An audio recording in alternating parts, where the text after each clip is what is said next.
বাংলা টেলিপাড়ায় মাঝে মাঝেই জনপ্রিয় নায়ক নায়িকাদের সাথে অন্যায় হতে দেখা যায়। নানা গোপন কারণে জনপ্রিয় মেগা ধারাবাহিক থেকে নায়ক নায়িকা মাঝপথেই পাল্টানো হয়। গাঁটছড়া ধারাবাহিকের মাধ্যমে জনপ্রিয় হলেও রোশনাই ধারাবাহিকে সনের নায়িকা হয়ে দর্শকের মনে জায়গা করে নেন টেলি অভিনেত্রী অনুষ্কা গোস্বামী। কিন্তু হঠাৎ সেই মেগা থেকে অজানা কারণে তাকে বাদ দেওয়া হয়। তার পরিবর্তে রোশনাইতে অন্য নায়িকা তিয়াশাকে দেখা যায়। তবে অধিকাংশ দর্শক তাকেই মিস করে। অনেকে অপেক্ষা করেছিল অনুষ্কার নতুন মেগার জন্য, কিন্তু তেমনটা হয়নি।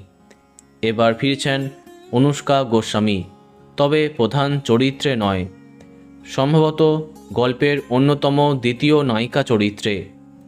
স্টার জলসায় আসছে বাংলা টকিজের পরবর্তী মেগা কুমকুম। এই ধারাবাহিকে গল্পের নায়ক আদ্রিতের বোনের চরিত্রে দেখা যাবে তাকে। বোঝাই যাচ্ছে এটাও গল্পের অন্যতম মুখ্য চরিত্র। তার বিপরীতেও দেখা যাবে জনপ্রিয় কাউকে। হঠাৎ করে প্রধান নায়িকা চরিত্র থেকে পার্শ্ব চরিত্রে আসার জন্য অবাক হয়েছে দর্শক। তবে তার কামব্যাকেই অনেক দর্শক খুশি। প্রসঙ্গত উল্লেখ্য, কুমকুম ধারাবাহিকে যিনি নায়িকা চরিত্রে আছেন তার নামও অনুষ্কা। দেখা যাক কেমন জমে ওঠে এই আপকামিং ধারাবাহিকটি। তো বন্ধুরা, এখন তোমার কি মন্তব্য কমেন্টে জানাতে পারো।